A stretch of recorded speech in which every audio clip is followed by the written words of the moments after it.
But it's related to the historical situation of the book of Revelation. 这是和启示录的历史的背景是连在一起的。As well as the theme of martyrdom and of persecution that goes through the book. 这是启示录这个贯穿全书讲到这个被逼迫殉道这个主题有关的。Even near the beginning of the book, Jesus is called the faithful witness. 那即使在一开始启示录说到耶稣是诚信的忠实作见证。And of course, witnessing and maintaining your faith is a theme for the Christians in the book. 那做见证、持守你的信仰是基督徒要这样，这是贯穿整本全书的信息。Well, what happened when Jesus maintained faithful witness? 当主耶稣他继续持守做这个忠实诚信见证，带来什么结 He 果？ was killed for it. He was martyred. 他被杀，他殉道了。Of course, his martyrdom is absolutely unique. 当然，主耶稣的殉道是独特的， because it is the means and foundation for our salvation. 也成为我们救恩的这个根基和得救的道路方法。But every martyr is martyred in union with him. 每一个殉道的基督徒，就是在基督耶稣的殉道里有份，与他联合的。And you may know the English word martyr is derived from martyr in Greek, which means witness. 你知道殉道这个字的字根 martyr 是从这个做见证这个字来的。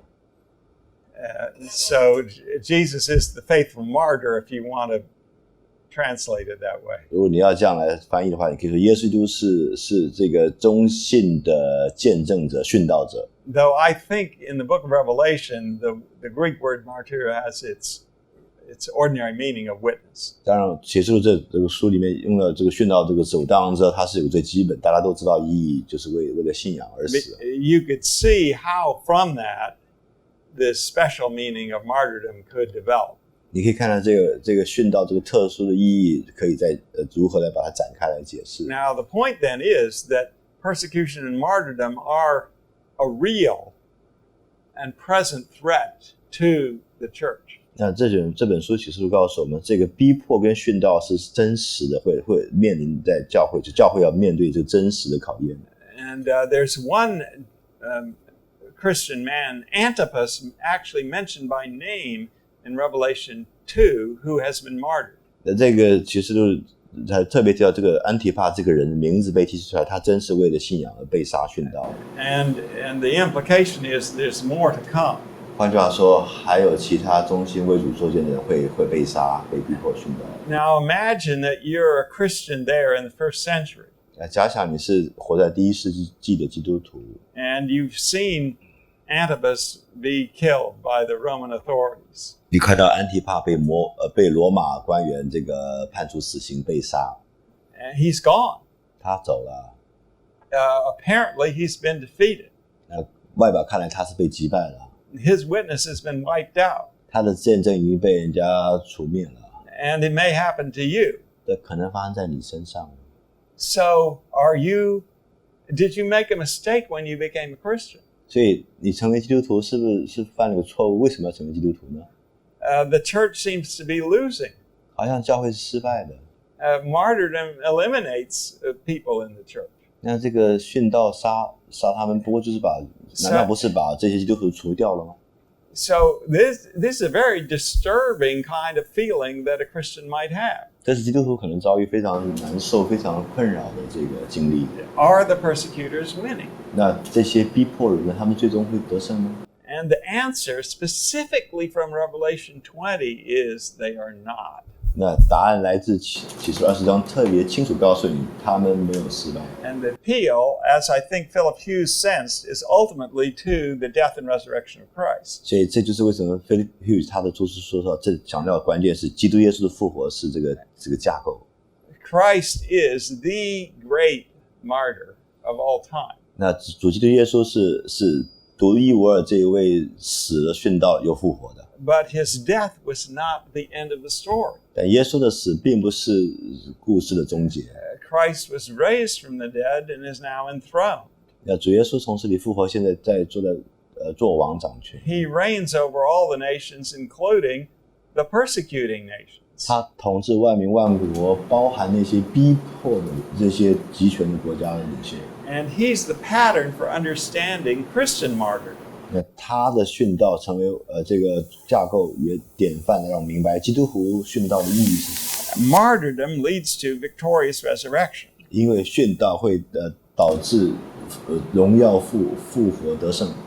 And the point of book Revelation chapter 20 is to apply this pattern of Christ himself to the Christians, particularly the martyrs. 那其实20章特别将基督的复活这个典范呢，应用在基督徒的这个受逼迫苦难的身上。Chapter 20, verse 6. 第20章第4节。I saw the souls of those who had been beheaded. 我看见那被斩者的灵魂。For the testimony of Jesus and for the word of God. 他们是因为给耶稣做见证，也为神之道做见证，被斩首。That's clearly the martyrs. 这讲到很明显是殉道者。And who had not worshipped the beast or its image. 还有那些没有拜过兽与兽像。In the context of the Roman Empire, they had not worshipped the emperor. 在罗马帝国的背景来说，他们没有去拜罗马皇帝偶像。They were killed for refusing. 他们被杀，因为他们拒绝向罗马皇帝的偶像下拜。They came to life. 他们都活过来了。You see, that's the message. Your martyrdom is not an ultimate defeat. 所以这样说来，你将来可能面临殉道，不是一个最终的失败。You have resurrection life in union with Christ. 你因与基督耶稣联合，你有复活的生命。The message to the people who are facing martyrdom is persevere. 那这个对这些在苦难中将殉道的基督徒来说，他们得到的这个安慰信息是：你要恒久忍耐。Hold fast to your confession. 这个持守抓住你所承认的信仰。And if you are put to death, you have victory.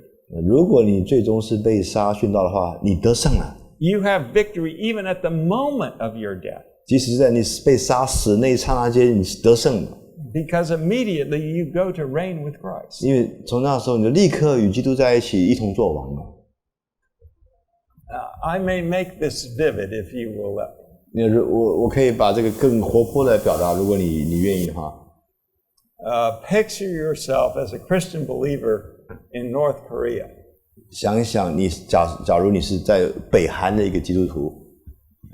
And they discover a Bible in your possession. 他们发现你家里你的手提袋里有本圣经。As I understand it, you can be imprisoned or killed just for possessing a Bible. 那据我所了解，在北韩，你只要拥有圣经，你就可以被杀、被关起来。So they drag you before the government authorities. 他们把你抓到这个政府的这个法庭去。And they say, "We will let you go if you will deny Christ." 他们说，如果你只要否认基督，我们就让你走了。And you say, "No, I follow him. I believe in him." 你说不行，我跟随他，我信靠他，我不能否认我的信仰。I believe that he's Lord over North Korea as well. 我也相信他是统治北韩的主。But you can look the government official in the eye and you can say to him, "You are making the greatest mistake of your life." 那你可以甚至注目看他眼睛说，你犯了你生命中最大的错误。Because if you kill me, I win. 因为你如果杀了我的话，我就赢了。Jesus has promised that I go to be with him in the heavenly places. 因为耶稣应许说，当我这样死的时候，我就立刻到天上与他同在了。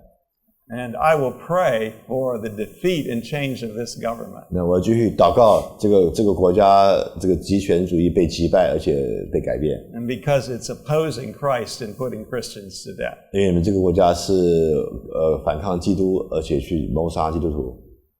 Now you see, that's a way to answer persecution. 那这是回答逼迫，你们可以这样讲的。Right? It gives you steel hearts.